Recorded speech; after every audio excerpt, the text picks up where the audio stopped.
I've just chucked this Arashi chartreuse, my favourite lure out, and all of a sudden from the margins I was catching a lot of weeds, very weedy, a lot of Canadian weed.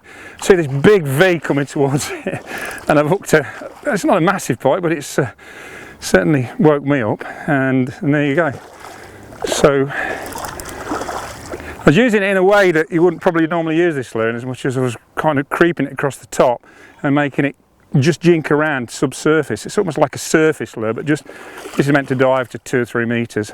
And I actually used it at the recent T&G show with no hooks on in the tank. Real surreal kind of conditions, and I had 2 takes on the second day, both in the morning and the afternoon session, and there's nobody more excited than me. The pike in the tank, they were in great condition, but they weren't in the mood for feeding, and it grabbed hold of this thing twice. So this is my first actual pike that I've caught on this Arashi lure with the hooks. It's the circuit board lip with the self-aligner on it. Anyway, I'll try and net this.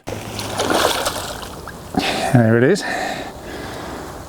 As you say, look at the weed, it's incredible, but just using it by making it go a foot maximum, these bow waves, boosh, came out, and I just stopped it in its tracks and it grabbed hold of it, just the same as in the tank. So obviously these fish really respond to this particular lure. Fish very slow, and it's not really designed for that, so it's kind of a happy accident. But there it is, and the proof of the pudding is in the catching, I guess.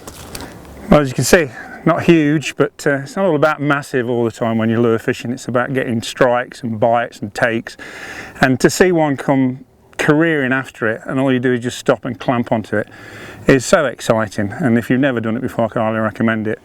The lure itself, it's the first time I've used it actually in a real fishing environment, and it's my favourite colour, chartreuse. You shouldn't have favourites, but it's my favourite colour, and it's done everything I could have expected for it, and I'm really pleased, as you can imagine.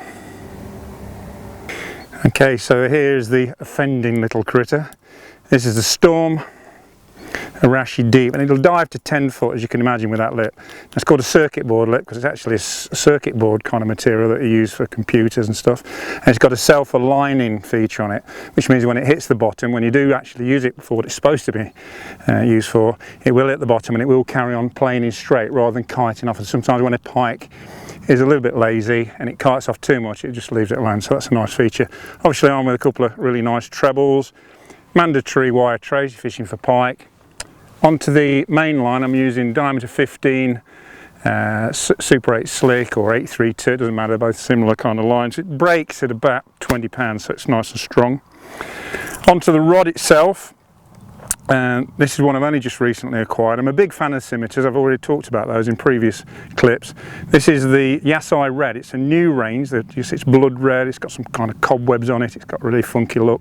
It's called the Red Player, it's a 6'6" rod, it's 2-piece, but the actual blank to make up the rod, other than the butt section, is 1 piece, so it's really my kind of rod. A lot of backbone to it, ideal for the bigger trebles, and also when you're using things like the weedless shads and jig heads and the big hooks. Onto the reel itself, again a new one for me, but fantastic. I'm a big fan of CI4s, but if you can't run to CI4s, this is the Aernos. It's the brand new model. As you can see, it's got a very compact body. Just look at the line lay or the braid lay on there, it's absolutely phenomenal, very speed.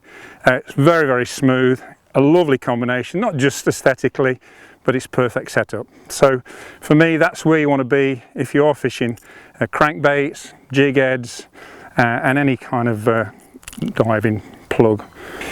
And finally, before I go, just to let you know that this isn't the most expensive setup you'll ever find. It's ideal for entry level to medium level kind of budgets, and as an all-round lure rod, I can't recommend it high enough. And in terms of the reel, well, it's a Shimano, so what more can I say?